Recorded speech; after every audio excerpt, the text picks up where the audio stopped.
ঠিক করলে পানি দেওয়া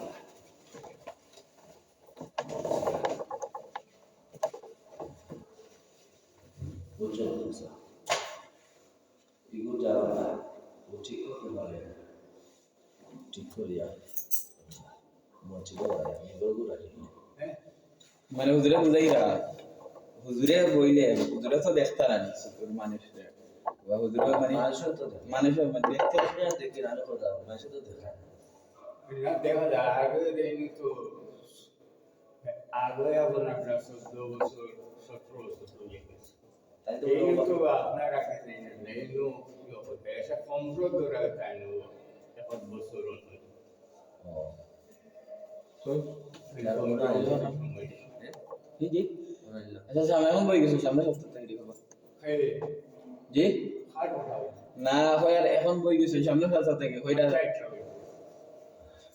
হইরা দুই আপনার করাম আপনার আমরা তো এরকম অন্য জায়গা দেখি হলো করুন ইমামে আমারও তো চাই আমার নির্ভর থাকতে তো মানে ঠিক আছে সামনে সপ্তাহ অন্য দিলেন কেন আল্লাহ দিয়ে মাতিয়া ওগুতা হরাইয়া আমি গোরগা দিলাইতা কারণ কি দেখা যায় না মোর মুখ দেখলা না আমিও দেখলাম না উবাইলে দেখার ভাই এত কষ্ট দিয়ে যায়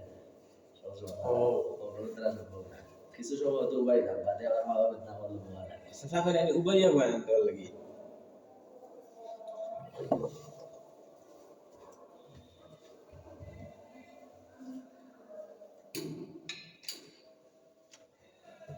আস্তে আস্তে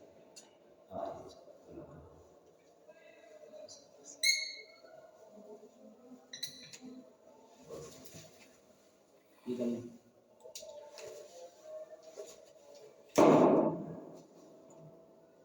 السلام عليكم ورحمة الله تعالى وبركاته الحمد لله رب العالمين إن الحمد لله جميعا الحمد لله الذي فطر السماوات والأرض وخلق الأنام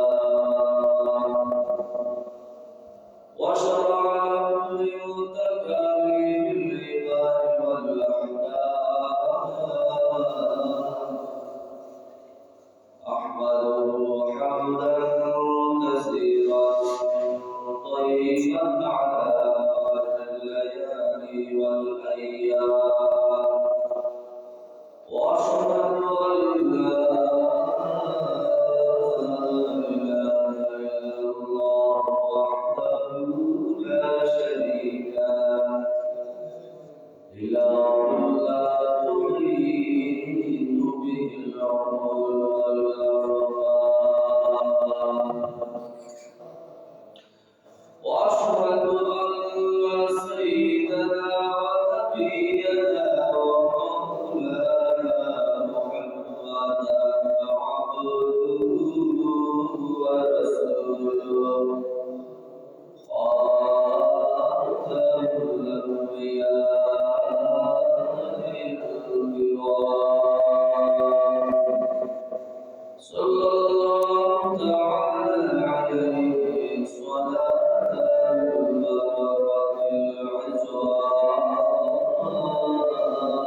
يسر ولا تعسر وتمم علينا بالخير رب اشرح لي صدري ويسر لي أمري واحلل عقدة من لساني يفقهوا قولي وبك نستعين يا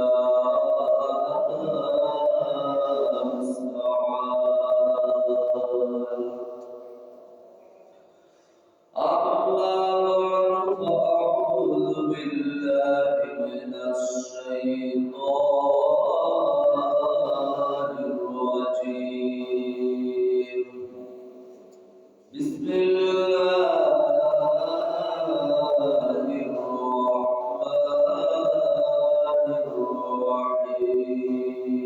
الرحيم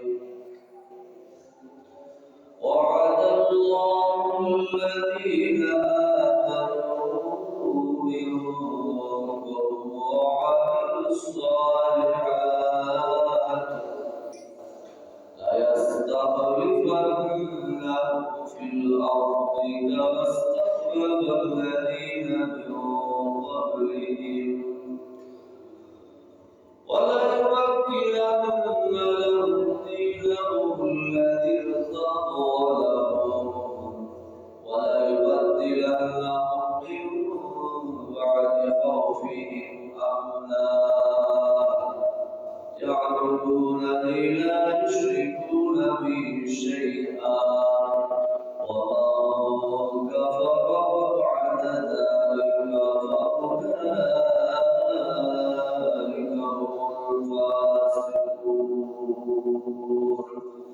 وقال النبي صلى الله عليه وسلم أشد الناس بلاء الأنبياء ثم الأمثل فالأمثل إن الله وملائكته يصلون على النبي يا أيها الذين آمنوا صلوا عليه وسلموا تسليما اللهم صل على سيدنا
صل على سيدنا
كريم رب أزلي خلق الخلق فعلا لا ضد ولا ند ولا حد لمولى الآن كما كان ولم يلق سوالا ما زال رحيما وكريما وغفورا برا ورؤوفا فهو الخير مآلا لا قبل ولا بعد ولا وقت زمانا الحمد لمن قدم خيرا وقبالا والشكر لمن حول حسنا وجمالا لا قانع لا عاتب لله تعالى لا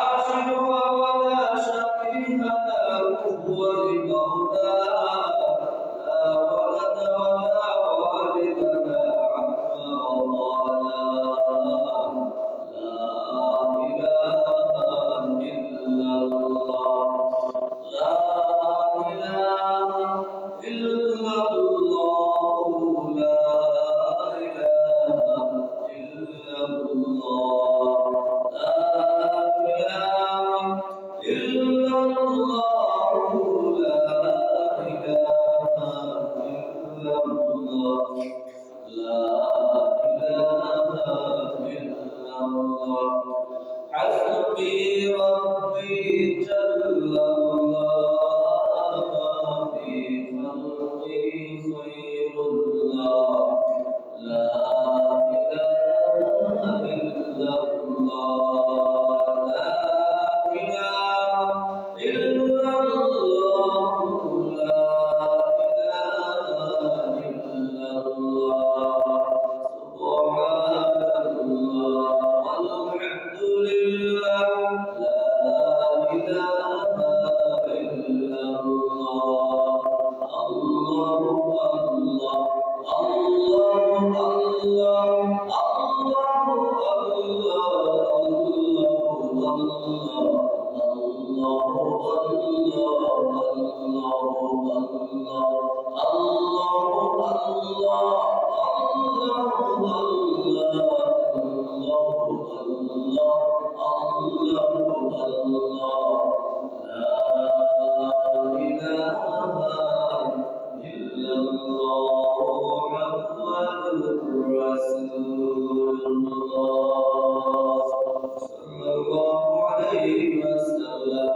أستغفر الله إن الله غفور رحيم أستغفر الله إن الله غفور رحيم أستغفر الله الذي لا إله إلا هو الحي القيوم وأتوب إليه ولا حول ولا قوة إلا بالله العلي العظيم لا إله إلا الله محمد رسول الله أشهد أن لا إله إلا الله وحده لا شريك له وأشهد أن محمدا عبده ورسوله سبحان الله وبحمده سبحان الله العظيم سبحان الله وبحمده سبحان الله العظيم الحمد لله رب العالمين সমস্ত প্রশংসা বিশ্বজগতের প্রতিপালক আল্লাহ রাব্বুল আলামিনের জন্য। তিনি এমন আল্লাহ যিনি আমাদেরকে সৃষ্টি করেছেন শ্রেষ্ঠ জাতি, শ্রেষ্ঠ মাখলুক, আশরাফুল মাখলুকাত, শ্রেষ্ঠ নবী, শ্রেষ্ঠ উম্মত হিসাবে কবুল করে দুনিয়ার মধ্যে আমাদেরকে প্রেরণ করেছেন। তার পরবর্তীতে আজকে একটা মহা দিবস, দিন, বরকতপূর্ণ দিবস। আল্লাহ তাআলা আমাকে আয়াতে পাকের মধ্যে আল্লাহ গুলাম করার সুযোগ রাখছেন। আল্লাহ তাআলা আসার বসার তৌফিক দিয়েছেন, মসজিদে আসার আমাদের তৌফিক দিয়েছেন। যে হালাতে আছেন আল্লাহ দরবারে এই মুহূর্তের উপরে কমপক্ষে শুকরটা আদায় করে সবাই বলে আলহামদুলিল্লাহ রাব্বিল আলামিন। আলহামদুলিল্লাহ। যে আয়াতে কারিমা তিলাওয়াত করছিলাম সূরাতুল নূরের 55 নম্বর আয়াত, আল্লাহ রাব্বুল আলামিন বলেন وعد الله الذين آمنوا منكم وعملوا الصالحات। আল্লাহ তাআলা ইমানদারদের সাথে ওয়াদা করেন, হে ইমানদাররা, তোমরা যদি ঈমান আনো এবং নেক আমল করো ওয়ামিলুস সালিহাত, তাহলে আমি তোমাদেরকে এই জগতের প্রতিনিধি বানাবো, জগতের ক্ষমতা তোমাদের হাতে দান করব। যেরকম তোমাদের পূর্ববর্তীদেরকে ইবাদত আমলের উপরে থাকার কারণে আমি তাদেরকেও দুনিয়ার ক্ষমতা দান করেছিলাম। দৃষ্টান্ত আল্লাহর অনেক নবী আম্বিয়াদের আল্লাহ দুনিয়ার মধ্যে রাষ্ট্র ক্ষমতা পরিচালনা করছে। শেষ আমাদের আগের নবীও রাষ্ট্র ক্ষমতা পরিচালনা করেছিলেন। নবীর সাহাবী খুলাফায়ে রাশিদিন তারা ঈমান আমল করে থাকার কারণে তারা ইসলামী শাসন মোতাবেক ক্ষমতা রাষ্ট্র ক্ষমতা পরিচালনা করছিলেন। দুনিয়ার শেষ দিকেও ঈমান আমলের উপরে মানুষ যে সময় আসবে, ইমাম মাহদীর হাতে কালেমা পত্রটা যখন আসবে, সেই সময় আল্লাহ তাআলা ইসলামের বিজয় দান করবেন। গোটা পৃথিবীর রাষ্ট্র ক্ষমতা আল্লাহ রাব্বুল আলামিন মুসলমানদেরকে দান করবেন। এবং আল্লাহ তাআলা বলেন, তোমাদের পছন্দনীয় দিন ধর্ম আমি তোমাদের জন্য দান করব। দিনে ইসলাম মুসলমানরা চায় দেশের মধ্যে রাষ্ট্রের মধ্যে প্রতিষ্ঠা হতো, সবাই মুসলমান হতো, ইসলামী সংবিধান কোরআনের সংবিধান মতো দেশ চলত। আল্লাহ তাআলা বলেন, আমি তাও তোমাদেরকে দিব। ওয়ালা ইয়াকিনান্না লাহুম দীনাহুম আল্লাযী তাদালাহু। তার পরবর্তী পুরস্কার বলেন, ওয়ালা ইয়াকিনান্নাহুম মিন বা'দি খাউফিহিম আমনা। আমি তোমাদেরকে ভয়ের পরিবর্তে তোমাদেরকে আমি সাহস দান করব, যদি তোমরা ঈমান আমলের উপরে থাকো। يعبدونني لا يشركون بي شيئا ومن كفر بعد ذلك فأولئك هم الفاسقون। الله أكبر। আল্লাহ রাব্বুল আলামিন বলেন, তাহলে সুতরাং তোমরা আমার ইবাদত করো, আমার সাথে কাউকে কোনোভাবে শরীক করো না। এত নিয়ামত পাওয়ার পরে যে আমাকে অস্বীকার করে, সে হলো ফাসিক ফাজির, সে হলো নাশুকুর ফুসা ফাসিকের দলদারা। যে হাদিসটা পড়ছিলাম, হাদিসের মধ্যে আল্লাহর হাবিব সাল্লাল্লাহু আলাইহি ওয়াসাল্লাম বলেন, দুনিয়ার মধ্যে সবচেয়ে বেশি কষ্ট করে গেছেন আম্বিয়ায়ে কেরাম। নিঃস্বার্থভাবে কোনো স্বার্থের কারণে কষ্ট করেন নাই। আজকে তো যারাই কষ্ট করে জনগণের পায়ে পড়ে হলেও উঠানা করে জনগণের বাড়িতে গিয়ে খিদমত করে দান পাঠে এত লিচু ভাবে যায়, কিন্তু সেই কাজটা এই দায়িত্বটা ক্ষমতা হওয়ার মধ্যে কাউকে আর দেখা যায় না। আপনি কেরাম তারা দুনিয়াতে কষ্ট করছে নিঃস্বার্থভাবে, একমাত্র উম্মতকে আল্লাহর ইলাহির পথে নিয়ে আসার জন্য, যাতে করে উম্মতরা জাহান্নামের আগুন থেকে বাঁচতে পারে। আশহাদু আল্লা ইলাহা আল আনবিয়া আল আমসাল ওয়াল আমসাল। দুনিয়ার মধ্যে সবচাইতে বেশি আম্বিয়া কেরাম কষ্ট ক্লেশ করে গেছে, তারপরে বলেন তাদের পরবর্তী আম্বিয়া কেরামের সাথী সঙ্গী যারা আছেন তারা কষ্ট করেছেন। আল আমসাল ফাল আমসাল, তার পরবর্তীতে এর বাদে যারা তাদের পরবর্তীরা তাদের অনুসরণ করেছে, প্রজন্মের পর প্রজন্ম যারা অনুসরণ করেছে তারা নিঃস্বার্থভাবে কষ্ট করেছে, নিঃস্বার্থভাবে দিনের দাওয়াত দিয়েছে, যার কারণে তাদের কর্তব্য আজকে আল্লাহ তাআলা অনেক উপরে রেখেছেন। আবার অনেকে দুনিয়ার মধ্যে রাজত্ব কায়েম করছে জুলুমের দ্বারা, তাদেরও দুনিয়াতে লাভ আছে, কিন্তু সুনাম গোলাম আছে, গোলাম। সাহাবায়ে কেরাম বলেন আম্বিয়া কেরামের কেউ কোনো গোলাম বলতে পারবে না। ওনারা দুনিয়াতে শুধু মানুষের ক্ষতি করে গেছে, কেউ বলতে পারবে না, যে বলতে পারবে না। মানুষের স্বার্থের জন্য, মানুষের স্বার্থের জন্য, মানুষকে জাহান্নামের আগুন থেকে বাঁচানোর জন্য তারা নিঃস্বার্থ কাজ করে গেছে। এইটা হলো নিঃস্বার্থ কাজ। আল্লাহ হাবিব সাল্লাল্লাহু আলাইহি ওয়াসাল্লাম বলেন হাফিজু বিহুজাতিকুম আলাইহিন্নার, আমি আমার উম্মতদেরকে আমি জাহান্নামের আগুন থেকে বাঁচানোর জন্য তাদের খবর ধরে ধরে, খবরের মধ্যে ধরে ধরে তাদেরকে আমি জাহান্নামের আগুন থেকে বাঁচানোর জন্য আপ্রাণ চেষ্টা করি। সুবহানাল্লাহ। নবী কিভাবে উম্মতকে খবর ধরে ধরে জাহান্নামের আগুন থেকে বাঁচান, অর্থাৎ মানুষ বেহুদে যাতে না যায়, বেদিন না হয়ে যায়, যেভাবে হোক, কষ্ট করে হোক, পায়ে হোক, মাথার ঘাম জড়িয়ে হোক, মাথার রক্ত জড়িয়ে পা পর্যন্ত গেছে তাইফের ভূমিতে, তারপরে নবীজি দাওয়াত থেকে উম্মতকে জাহান্নাম থেকে বাঁচানোর জন্য পিছপা হন নাই। আমার জান চলে যায়, চলে যাক, জানের কোনো পরোয়া করেন নাই।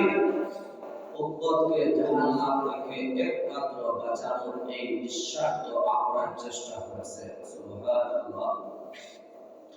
এজন্য নবী করিম সাল্লাল্লাহু আলাইহি ওয়াসাল্লাম দুনিয়ার মধ্যে দেখে গেছেন দুনিয়াতে নবী করিম সাল্লাল্লাহু আলাইহি ওয়াসাল্লাম ঈমান প্রতিষ্ঠা করে গেছেন, ন্যায় বিচার প্রতিষ্ঠা করে গেছেন, মানুষের মধ্যে ভালোবাসা প্রতিষ্ঠা করে গেছেন, নিঃস্বার্থ ভালোবাসা, সৌহার্দ্যপূর্ণ আচরণ করে গেছেন। এটা শুধু মানুষের ব্যক্তিগত কোনো যে স্বার্থ আছে না, সামাজিক যে কোনো স্বার্থ আছে, এই ভালোবাসার মধ্যে, এই হিসাবের মধ্যে, নামের মধ্যে লাভ, সামাজিক ভালোবাসা, রাষ্ট্রীয় ভালোবাসা, ফানির জন্য আল্লাহ হাবিব সাল্লাল্লাহু আলাইহি ওয়াসাল্লাম দুনিয়ার মধ্যে কষ্ট করে গেছে, ঈমানের দাওয়াত দিয়ে গেছে। এজন্য ঈমানটা মজবুত বানাতে হবে। ঈমানের দুর্বলতার কারণে আজকে লাভদারি বাদরিয়া বাউলাদের এই গোলামকারেরা আল্লাহকে নিয়ে কটূক্তি করে, আল্লাহকে বলে আল্লাহ ভয় অর্থাৎ একজন মানুষের এক কথা বলে, আরেকবার আরেক কথা বলে, একটা বিষয়কে কয়েকবার বলে। এজন্য এই লোকটাকে বলা হয়, এই লোকটার ভয়টা ভয় মুখে মাতে, তদ্রূপ সেই বাউলে বলে অর্থাৎ আল্লাহকে মিথ্যাবাদী বানাইতে চায়। আল্লাহু খালাকাল্লাহু আদম বলে সর্বপ্রথম আল্লাহ তাআলা আদমকে বানিয়েছেন। আউয়ালু মা খালাকাল্লাহু নূরি, আউয়ালু মা খালাকাল্লাহু ইশকি, এরকম প্রান্ত দলিলের টুকরা দিয়ে সে দলিল পেশ করতেছে যে আল্লাহ তাআলা প্রথমে মানব আদমকে সৃষ্টি করেছেন, প্রথমে আল্লাহ নূর সৃষ্টি করেছেন, প্রথমে আল্লাহ তাআলা সৃষ্টি করেছেন, প্রথমে আল্লাহ তাআলা ভালোবাসা সৃষ্টি করেছেন। তো সহি হাদিসের মধ্যে এই সমস্ত কোন বাক্য নেই। আল্লাহ হাবিব সাল্লাল্লাহু আলাইহি ওয়াসাল্লামের মুখ থেকে এরকম কোন কথা বলে আসে নাই, কিন্তু সেই বাউল নামে এই গোলামকারেরা এই যে বাউল শব্দের অপেক্ষা উলামায়ে কেরাম করে গেছেন। আমরা ছোট থাকতে আরবি গ্রামের বই, আরবি শব্দার্থের বই মধ্যে আমরা পাইছি আল বাউল একটা শব্দ আছে। বাউল অর্থ পেশা করা, ওয়ালা ইয়াকুলু বাউলান, এরকম মাঝি সেগা সঞ্জারে সেগা বুঝবেন না, অর্থাৎ ভবিষ্যতে অতীতের কথা আছে, আমি অমুক কাজ অমুক দিন করেছি, এইটাকে বলে ভবিষ্যৎ অতীত বলে, অথবা আমি অমুক দিন এই কাজ করব, সেইটাকে ভবিষ্যৎ, অথবা বর্তমানে এই কাজ আমি করব, এইটাকে বলে বর্তমান হাল। এরকম বিভিন্ন হালের কথা আছে মাঝি মুজারিদের সেগার মধ্যে। এই বাউল যে শব্দ, এটা হলো একটা সেগা, অর্থাৎ পেশাব করা। এই যে সংগঠন আছে বাউল সংগঠন, তাদের লাভটাও হয়ে যায় পেশাব করা। এরা কিরকম সংগঠন হইতে পারে? এরা কিরকম ইমানদার হইতে পারে? ইমানদারের দাবি করে আল্লাহকে মিথ্যাবাদী সাজাইতে চায়। আল্লাহর কালামের একটা সূরা নাসকে তারা বা নাস গানের উদাহরণ দিয়ে দলিল দিতে চায় যে সূরা নাসের মধ্যে আল্লাহ তাআলা এই নাসের দলিল দিয়েছেন নাউযুবিল্লাহি মিন যালিক। এরা কিরকম হইতে চায় এবং তার নাম রয়েছে কি আবুল। আরবিতে একটা জায়গা আছে আবুল, আবুল ওয়াহিদের মুতাকাল্লি, অর্থাৎ বলা হয় ওয়াবাতে আমি পেশাব করছি। সে পেশাব করবেন তার নামের সাথে তাদের সংগঠনের যে আসল যে অর্থ, আরবিতে অর্থের সাথে প্রভাব পড়ার কারণে আজকে তারা আবুল তাবুল কথা বলতে আছে। এজন্য ইমান যে সেই ইমান বানানো হবে না, আসল ইমান বানানো হবে যার ভিতরে ইমান থাকে, তার ভিতরে আল্লাহর ডর ভয় খৌফ পয়দা হওয়ার কথা সর্বদা। আমি যেখানে থাকি, যে জায়গার মধ্যে থাকি, বাহিরে থাকি, ভিতরে থাকি, আড়ালে থাকি, আমার সর্বদা আমার অন্তরের মধ্যে প্রকাশ হবে আমার আল্লাহ রাব্বুল আলামিন আমার সাথে আছেন, আমাকে দেখতেছেন। এটা নাম বলা হয় তাকওয়া। আল্লাহ নবী সাল্লাল্লাহু আলাইহি ওয়াসাল্লাম তাদের হাদিসের মধ্যে বলেন লা ইয়াজনি যানি হিনা ইয়াজনি ওয়া হুয়া মুমিন। ওই ব্যক্তি কোন সময় গুনাহের কাজ করতে পারে না, অর্থাৎ জিনাহের কাজ করতে পারে না। সে বলে ভাবে যে আমি একজন মুমিন, আমি আল্লাহকে বিশ্বাস করেছি, আমি কখনো জিনাহের কাজ করতে পারি না, আমাকে মানুষদের পানা দেব। ওয়ালা ইয়াসরিকু সারিকু হিনা ইয়াসরিকু ওয়া হুয়া মুমিন।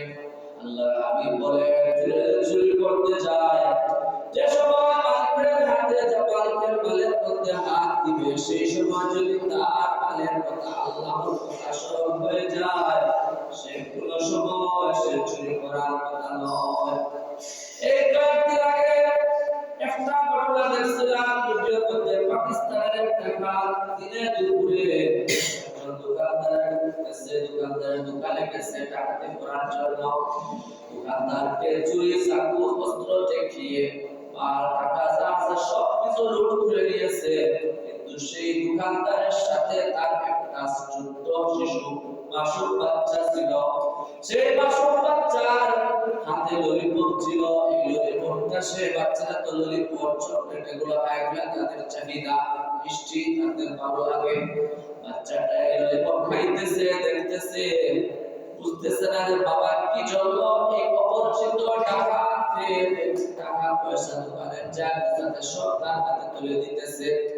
বাবা দেখা দেখি যেভাবে হোক বাচ্চাটাও টাকা যে সময় চুরি করে চলে যাবে, সেই সময় বাচ্চাটাও ডাকাতের সামনে তার হাতে ললিপপটাও তুলে দিয়ে দিতেছে যে এইটাও নিয়ে নাও।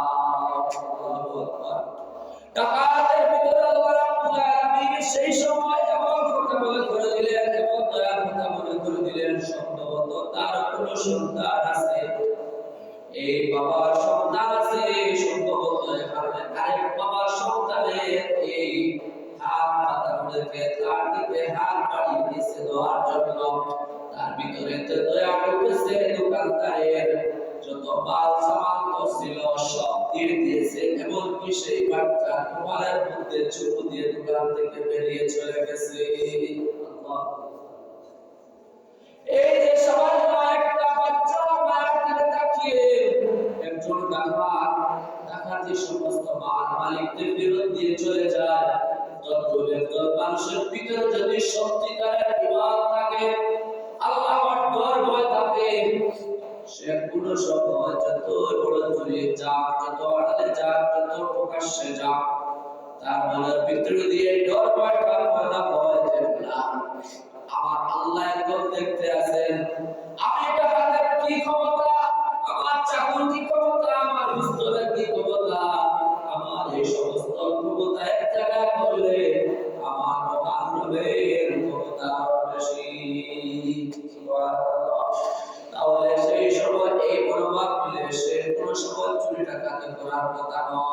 সেই সময় সে চুরি ছেড়ে দিবে মাত্র তাকওয়া থাকার কারণে, আল্লাহ তাআলার ভয় থাকার কারণে। এজন্য আল্লাহর ভয়টা আসল, ইমানটা আসল।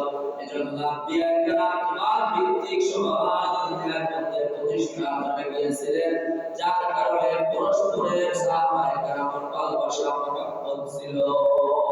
এই হলো ইমানের আসল ভালোবাসা, আসল উদাহরণ। এরপর আল্লাহ হাবিব সাল্লাল্লাহু আলাইহি ওয়াসাল্লাম বলেন, ওয়ালা ইয়াশরাবুল খামরা ইল্লা ইয়াশরাবুহা ওয়া হুম মুমিনুন। যে সময় গাজাকুর হক, বন্ধুর হক, ফিরোজপুর হক, যে সময় রাজনীতির মধ্যে সে গাজা হকের মধ্যে দিবে, সেই সময় নামাজ সময় যদি তার ঘরে পড়ে না, এই পথ খাওয়া হারাম, আমার রব্বুল আলামিন নিষেধ করেছেন, তাহলে সেই সময় সে পথ খাওয়ার কথা নয়। আর যদি সেই গাজাকুরের মধ্যে কোরআনের দলিল দিয়ে বলে, আমি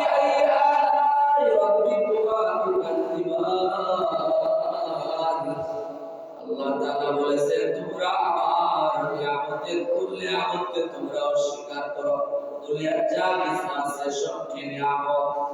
এখন সেই গাজা করে বলে গাজা আল্লাহ নিয়ামত, গাজার কারণে মাথা আউলা হয়ে যায়। আবু তাবুল বলে মদ খাইয়ে যে তার মাথা আউলা হয়ে যায়, কেউ করে বলতে পারে না এইটা তার ইমতিহান খেলে না, এটা তার নিয়ামত হয়ে গেছে। অথচ আল্লাহ তাআলা বলেন, ইয়া আইয়ুহাল্লাযীনা আমানু লা তাকরাবুস সালাতা ওয়া আনতুম সুকারা। তিনবারে আল্লাহ তাআলা মদকে বিষয় একটা জিনিসকে হারাম করেছেন। প্রথমে পরামর্শ দিয়েছেন এটা ভালো উপকারী, তুমি এটার মধ্যে ক্ষতি আছে। পরে বলছেন না, এই মদ পান অবস্থায় তোমরা নামাজের মধ্যে যাইবা, নামাজের মধ্যে গেলে তোমাদের উলট পালট অবস্থা হয়ে যাবে, নামাজ কি পড়ে বলতে পারবে না। এরকম সাহাবায়ে কেরামে মদ হারাম হওয়ার আগে মদ পান করে প্রায় সময় তারা আপনার নামাজ পড়তে, নামাজ পড়াইতে যাইতেন। ঘটনাক্রমে একবার হযরত আলী রাদিয়াল্লাহু তাআলা এক দাওয়াতের বাড়িতে দাওয়াত খেতে গিয়েছিলেন। সেই জমানায় তো ইসলামের প্রথম যুগে মদ হারাম ছিল না। আমরা যেরকম মেহমানের বাড়িতে গেলে প্রথমে খাবার খাই, খাবার খাওয়ার পরে পরবর্তীতে আমাদেরকে বিভিন্ন গভর্নমেন্ট দেখা যায় আরসি দেয়, এরকম ঠান্ডা দেখতে দিতে যাতে বলে যে জিনিসগুলো খাইছে কেউ একটু হজম হয়। সেই জমানায় তাদের একক শক্তি উপদ্রব হিসাবে তারা মদ পরিবেশন করতো, মদ খাওয়াইতো আর হজম করতো। কিন্তু সেই মদ খাওয়ার অবস্থায় একজন সাহাবী নামাজের মধ্যে আসলেন। কেউ বলতেছেন আপনি নামাজ পড়ছেন জামাতে, কেউ বলতেছেন একজন নামাজ পড়াইতেছেন, কিন্তু নামাজের মধ্যে সূরার মধ্যে উল্টোপাল্টা করে দিয়েছেন, যার পরিপ্রেক্ষিতে আয়াত নাযিল করে আল্লাহ তাআলা নাযিল করে, তোমরা নামাজ যেও না মদ পান করা অবস্থায়। 3 নম্বরে আল্লাহ তাআলা নবীর মাধ্যমে হারাম করে দিয়েছেন। কিন্তু এই আয়াতটা নাশ করে না, শুধু দেখে নামাজের কথা কোরআনের মধ্যে নাই, পাঁচ ওয়াক্ত নামাজের কথা কোরআনের মধ্যে নাই। আবার যে মদকে আল্লাহ তাআলা হারাম করে দিয়েছেন, নেশাকে হারাম করে দিয়েছেন, সেই গাজা করে এই খবরটা আবার দেখা যায় 3বার জায়গায় আল্লাহ তাআলা 3 ভাবে মদকে হারাম করে দিয়েছে। এটা নিয়ামত হইতে পারে না, এটা বানানো হোক, খাওয়া হোক, যে পাত্রে বানানো হোক, সম্পূর্ণ নিষিদ্ধ করা হয়েছে। সে আবার আল্লাহর কালাম সূরাতুর রহমানের আয়াতে দলিলে দেখা যায় কিতাব মদ খাওয়া হালাল হয়ে গেছে, এটা আল্লাহর নিয়ামত। ওরা বোঝায় এটা কি নিয়ামত, অস্বীকার করবে কিভাবে? আল্লাহ তাআলা নিয়ামত দিয়েছেন, ওরা এটা তোমাদের ফরজ বানিয়ে দেন। নাউযুবিল্লাহি মিন যালিক। এজন্য ইমানটা আসল, তার ভিতরে মূলত ইমান নাই। ইমান নাই, না থাকার কারণে গুনাহ জিনিসের সে অনুমোদন দিতেছে, মানুষকে উৎসাহিত করতেছে। এই কারণে ইমানটা আসল। ইমান না থাকলে কোন সময় মানুষের গুনাহ থেকে ফিরে আসা চাওয়া না। ইমান আমাদের জন্য জরুরি, তাকওয়া জরুরি। তাকওয়া যদি না থাকে, যত আইনের করে আইন করি আইনের কাজ হবে না। মদের খাওয়ার কারণে নিষেধ করা হচ্ছে, নিষেধ করা আমার আইন হয়ে আছে আমাদের দেশের রাষ্ট্রপ্রধান মন্ত্রী, কিন্তু দেখা যায় এত আইন করার পরেও মানুষ তো ধরে নেন, জেলের মধ্যে বন্ধুর অবস্থা, কিন্তু প্রেসিডেন্ট বাইরে হওয়া জামিনের মাধ্যমে সেই সময় আপনার হিরোইন বড় বড় নেশাজাতীয় খাবার জিনিস সেখান থেকে শিখে আসে মনে হয়, এমন অবস্থা গায়েব হয়ে গিয়া। এই জন্য উর্দুতে একটা গান আছে, মরণ বার্তা দিয়া মোহাম্মদ গিয়া যোজদাকি অর্থাৎ যত ঔষধ খাইতে আছে খালি বেমার বাড়তে আছে। একজন লোকের অসুখ হয়েছে, ওষুধ খাইলে ডাক্তারের কাছে যা গিয়ে ওষুধ দিয়ে আসে, ওষুধ খাইলে বেমার সারার কথা। কিন্তু এই উর্দু প্রবাদের মধ্যে বলা হয় যে এমন আইন এমন আমাদের কিন্তু সেই আইনের কোনো প্রয়োগ না থাকার কারণে আমাদের যে অসুখ যেগুলো আছে ওষুধের সারের না বরং অসুখ আরো বাড়তে আছে কি কারণে? আইনের শাসন নাই। আসল আইন হলো আল্লাহর কালাম। আল্লাহর কালামের শাসন আমাদের থেকে চলে গেলে যার কারণে আমাদের ঈমান পরীক্ষা শুরু হইতেছে। তারপর বলতে আল্লাহ হাবিব সাল্লাল্লাহু আলাইহি ওয়াসাল্লাম বলেন ওয়ালা ইয়াহতাদিবু খুতুবাতান যাতা শারাফিন। ওই ব্যক্তি কোন ব্যক্তিকে কোন সময় প্রতিপন্ন করতে পারে না যে সময় যে অবস্থা তার মনের মধ্যে তাকে যে আমার আল্লাহ আছে কাউকে আমি কোন সময় লজ্জা করতে পারি না। যেভাবে যেরকম অত্যাচার হোক, একজন মানুষ আরেকজন মানুষকে হত্যা করে যদি এই হত্যা করার আগ মুহূর্তের তাহলে পয়দা হয় না আমার একজন লোক আছে তিনিও আমাকে হত্যা করবেন। يقول يا ليتني قدمت لحياتي فيومئذ لا يعذب عذابه أحد ولا يوثق وثاقه أحد। আল্লাহ রাব্বুল আলামিন বলেন কিয়ামতের দিন মানুষ হাস করতে হবে, হায় হায় আমার কি অবস্থা, আমার কি আমল হয়েছে আজকে। আল্লাহ তাআলা বলেন সেদিন আমার আযাবের মতো কোনো আযাব হবে না, সেদিন আমার গ্রেফতারের মতো কোনো গ্রেফতার হইতে পারবে না। এখন যদিও তোমাদেরকে ছাড় দিতেছি ছেড়ে দিতেছি, কিন্তু সেই দিন তোমাদের কোনো আইন স্থান নাই। তোমাদের জুলুমে তোমাদের প্রতিশোধ তোমরা পেতে হবে। এজন্য আইনের শাসনের প্রয়োজন। আজকে দেখা যায় হত্যা করা হয় কিন্তু হত্যা মামলার কোনো বিচার নাই।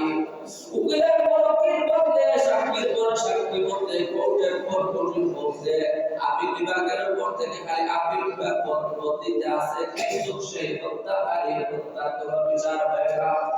আজকে তালেবান নামক একটা সংগঠন আছে আফগানিস্তানের মধ্যে, যে সময় জঙ্গি বলা হতো। এই দেশের লোকেরা একজন লোককে প্রকাশ্যে অর্থাৎ একটা ফুটবল মাঠে স্টেডিয়ামের ভিতরে মানুষদেরকে ঢুকিয়ে যাতে মানুষ জানতে পারে মানুষকে হত্যা করলে হত্যার বিচার কিভাবে করা হয় এই ধরনের ব্যক্তিকে মৃত্যুদণ্ড দিয়েছিল। কিন্তু সেই ব্যক্তিকে মৃত্যু দেওয়ার কারণে আমাদের বিশ্বের বড় বড় মানবাধিকার কর্মীরা, এত বড় বড় জ্ঞানীরা একজনের হত্যাকাণ্ডের কথা নিয়ে ওনারা বিবৃতি দেন, ওনারা নিন্দা জ্ঞাপন করে, জাতিসংঘ অফিস থেকে নিন্দা জ্ঞাপন করে, কিন্তু সেই হত্যাকারীকে যে আজকে মৃত্যুদণ্ড দেওয়া হয়েছে যে অপরাধে, সেই ব্যক্তি যে একটা পরিবারকে ধ্বংস করে দিয়েছে, শুধু একটা পরিবারকে ধ্বংস করে নাই, একটা পরিবারের এক ব্যক্তিকে হত্যা করে নাই, এক পরিবারের প্রায় 13 জন ব্যক্তিকে হত্যা করেছে। আলহামদুলিল্লাহ। শুধু সেই দিকে মৃত্যুদণ্ড দেওয়ার কারণে তোমরা মানবাধিকার বুঝবে, মানবাধিকার দেবে না, কিন্তু 13 জন মানুষের জীবনকে সেই ব্যক্তি ইচ্ছাকৃতভাবে ধ্বংস করে দিয়েছে, তোমরা সেইটা কি বুঝো না? ওই সেই 13 জনের মানবাধিকার আজকে কোথায় গেল? আজকে এজন্য আইনের শাসনের প্রয়োজন। আইনের শাসন এটা আমাদের বড় অভাব। এজন্য সেই তালেবান জঙ্গি গোষ্ঠীদেরকে সময় আমেরিকার শিকারে ভুলিয়ে আমাদের দেশের লোকেরা আমাদের দেশে আলিমদেরকে জঙ্গি বানিয়ে সাজিয়ে অপরাধী সাজানো হতো। সেই দেশের মধ্যে হকানি আলিম থাকার কারণে ইসলামী আন্দোলন থাকার কারণে তাদের দেশের মধ্যে আস্তে আস্তে দেখবেন সময় সেই যে জুলুম অত্যাচার হত্যাকাণ্ড কমে যাবে। বাস্তব উদাহরণ হলো আরেকটি করেছি আমাদের ব্রিটিশ আরব কান্ট্রির মধ্যেও মানুষ কি করে, আরব কান্ট্রির মধ্যে এই শাসনটা আছে, হত্যা করলে হত্যার মৃত্যুদণ্ড দেওয়া হয়, যার কারণে সেই ব্রিটিশের মধ্যে আরব দেশের আরব কান্ট্রিগুলোর মধ্যে খুব কম আমাদের দেশের মধ্যে যেরকম হত্যা করা হয় সেরকম হত্যা হয় না। আল্লাহ রাব্বুল আলামিন আমাদেরকে সহি ঈমান আকীদার তৌফিক দান করেন আমিন ওয়া আখিরু দাওয়ানা